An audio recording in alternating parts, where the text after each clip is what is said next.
The subject matter in Dark and Weird is for mature audiences only. Themes of violence, sexuality, and degeneracy are present in every episode of Dark and Weird. Viewer discretion is advised, and viewing is not recommended for people under 18 years of age. It is safe to assume that no episode of Dark and Weird is safe for work.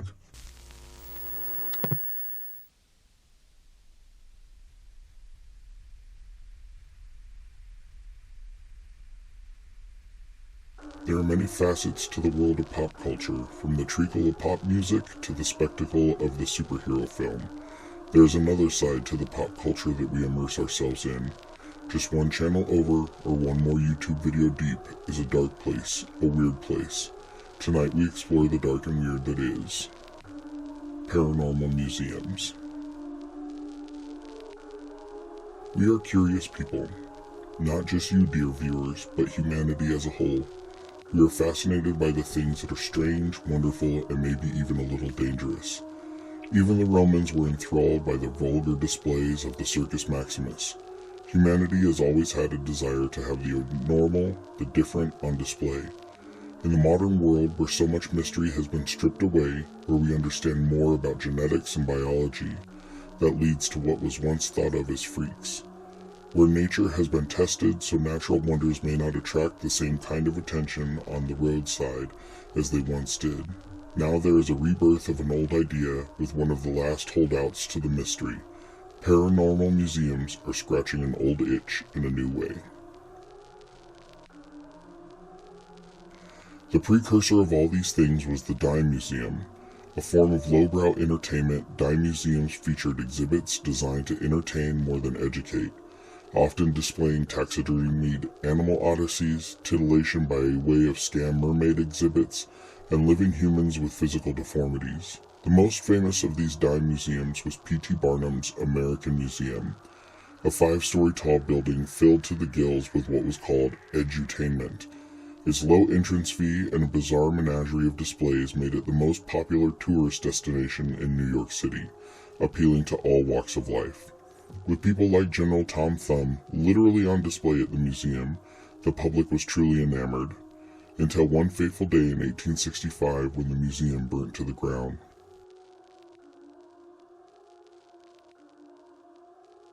Barnum was in no trouble, because he was riding the wave of the next big thing in entertainment, circus sideshows. By 1870, Barnum had established P.T. Barnum's Grand Traveling Museum, Menagerie, Caravan, and Hippodrome, which heavily featured many of the acts and ideas that would become tropes of the circus sideshow. Very little has been written about the origins of the circus sideshow, but the idea that they were born from the exhibits of the Dime Museums is hard to deny. Sideshows also featured bearded ladies, Fiji mermaids, and conjoined twins, all in display for a public willing to pay. Now the eager public didn't have to travel to the Dime Museum in New York, it came to them with the circus. As the late 1800s gave way to the early 1900s and the automobile became a more significant part of American life, people became more mobile on the highways and byways of the United States. By the 1920s, Americans were out and about, and by the 40s, enterprising individuals had popularized the idea of the roadside attraction. More often than not, a gimmick in architecture, a display of a local natural oddity, or some other curiosity meant to attract people into stopping their cars for a spell. Some of these roadside attractions dealt with the more fantastical, the ultimate being the infamous House on the Rock.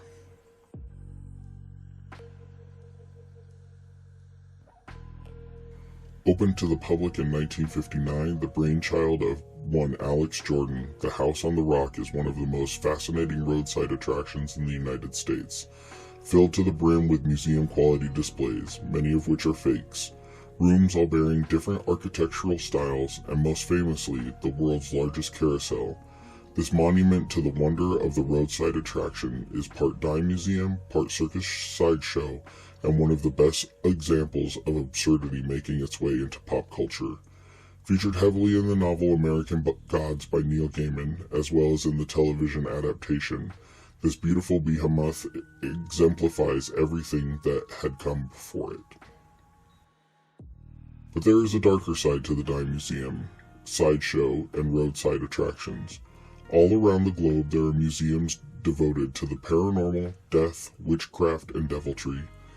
These haunts, for those who love to explore the fringes of what is available to consume, have even begun to travel like the circuses of old.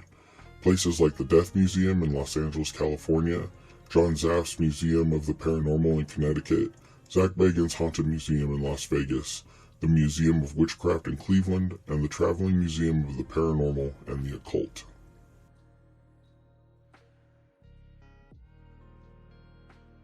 While not truly a paranormal museum, it is hard to look past the wonder that is the Museum of Death in Los Angeles, California, as well as its sister museum in New Orleans. Since 1995, the Museum of Death has been home to works of original art from serial killers, an animal and human skull collection, items from the Manson family, funeral ephemera, and a complete recreation of the Heaven's Gate suicide scene. They look to explore death as a celebration of life, not shying away from crime scene photos or collectibles from wars now past.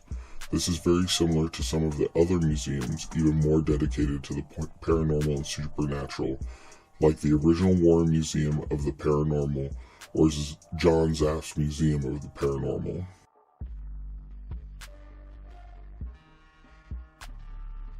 Nothing about museums of the paranormal is complete without talking about one of the originals of the modern era.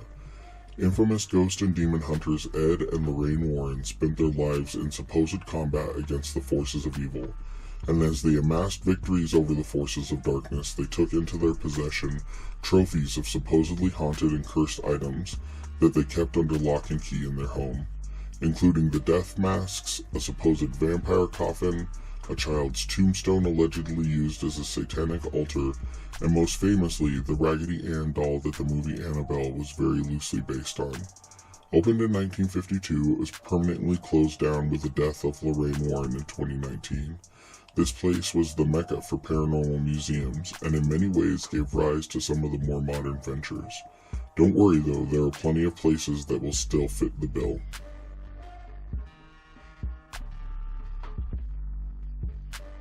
John Zaffis is the cousin of Ed and Lorraine Warren and has also been a part of the ghost and demon hunting business for the last 45 years.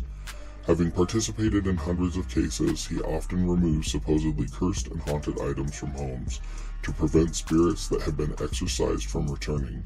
In his Connecticut museum, he has amassed hundreds of items. Items include a ventriloquist dummy by the name of Simon. Zaffis was contacted when a clergy person entered the child's room and witnessed as the dummy talked to the child who was sitting across the room, or a sword that John was called to investigate when the mother of the child who owned it claimed that she had seen hooded figures appear in the room after the sword was hung up on the wall. Zaffis claimed that before items are brought into the museum, binding rituals are performed over each item by clergy. The goal of these rituals is to cease any spiritual phenomenon associated with the items. Items that are particularly active are kept in cases. Each time the item is removed from the case, another ritual is performed on the item. This is a practice that is topped by the waiver guests have to sign at Zac Bagans and his haunted museum in Las Vegas.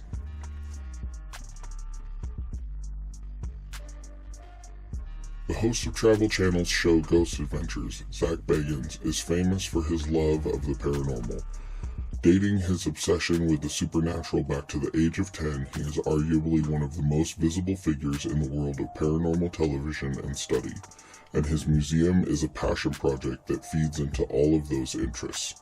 Featuring some infamous items, Bagans has amassed a large collection that he has put into a building that supposedly has a history of hauntings and dark rituals in the basement. Some of the items in his collection are connected to real dark history, including the van that Jack Kevorkian performed assisted suicides in, and the cauldron that Ed Gein boiled down corpses in.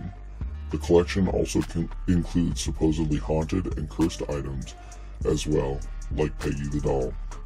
Peggy the doll is infamous for making people ill just by casting your gaze on her, or even from taking a picture without her permission.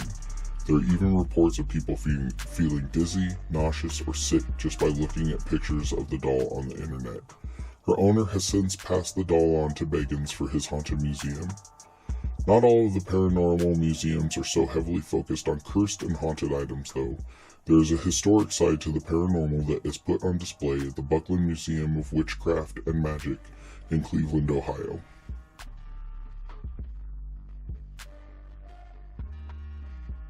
According to the Buckland page, Raymond Buckland started the Buckland Museum of Witchcraft and Magic in 1966. After visiting the late Gerald Gardner and his collection on the Isle of Man, Raymond was inspired to start a collection of his own. While working for British Airways, he was able to acquire many of the artifacts in this collection from all around the world. He initially displayed his museum on a few shelves in the basement of his Long Island, New York home. However, over time, Raymond's witchcraft collection rapidly grew to well over 500 artifacts, ranging from ancient Egyptian Ushabits to documented artifacts from the Salem witch trials. This was the first museum of its kind in the United States with an anthropological approach to the world of folklore and the supernatural.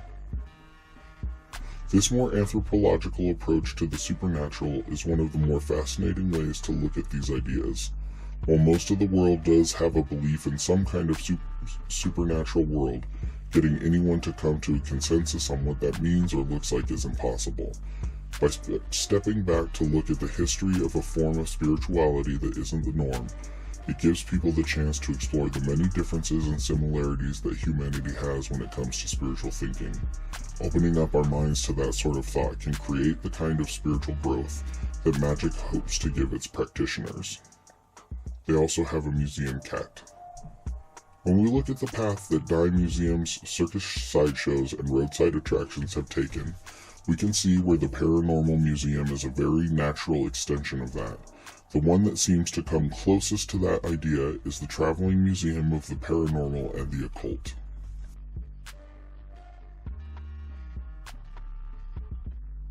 According to their website, featuring hundreds of haunted, historical, and supernaturally significant artifacts, the Traveling Museum of the Paranormal and Occult is the world's only mobile museum of the unexplained.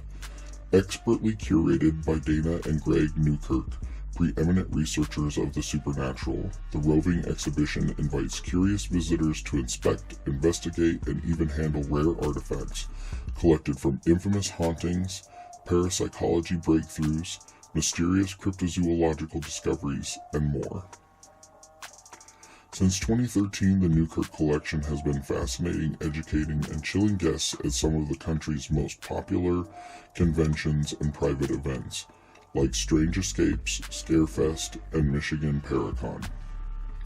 By freely sharing the only collection of independently studied haunted objects in the world, the Traveling Museum of the Paranormal and the Occult provides unprecedented access to evidence of the supernatural, removing items of paranormal notoriety from private collectors and placing them directly into the hands of those curious about the wide world of the strange and the unexplained.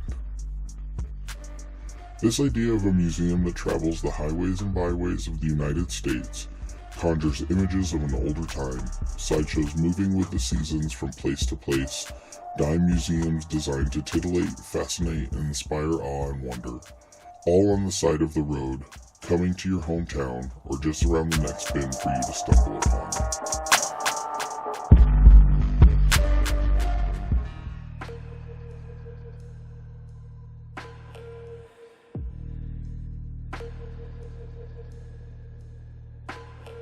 What drives us to these places? What is it that makes us want to gaze upon the unknown, the ununderstandable? H.P. Lovecraft said in his essay, Supernatural Horror in Literature, the oldest and strongest emotion of mankind is fear, and the oldest and strongest kind of fear is fear of the unknown. Those emotions, those feelings that prompt us to watch horror movies, that love the way our skin crawls after something truly scares us, that is what brings us in the door, gets us to pay the cost of admission. Once you have made your way in the door and you have confronted your fear, you are faced with a whole new task, making sense of it all. The Newkirks, founders of the Traveling Museum of the Paranormal and Occult, have said, real progress in the paranormal comes from curiosity and understanding, not through fearing what we can't explain.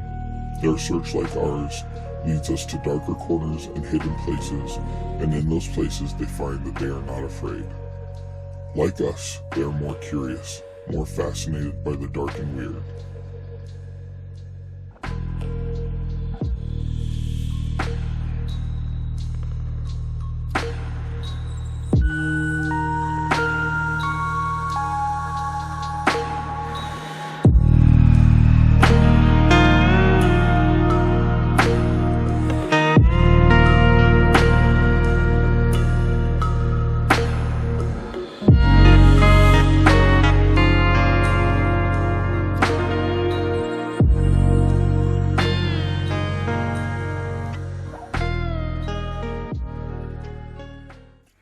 What drives us to these places?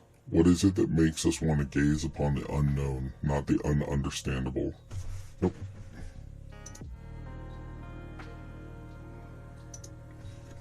What drives us to these places? What is it that makes us want to gaze upon the unknown, the ununderstandable? H.P. Lovecraft said his... Come on, you got this.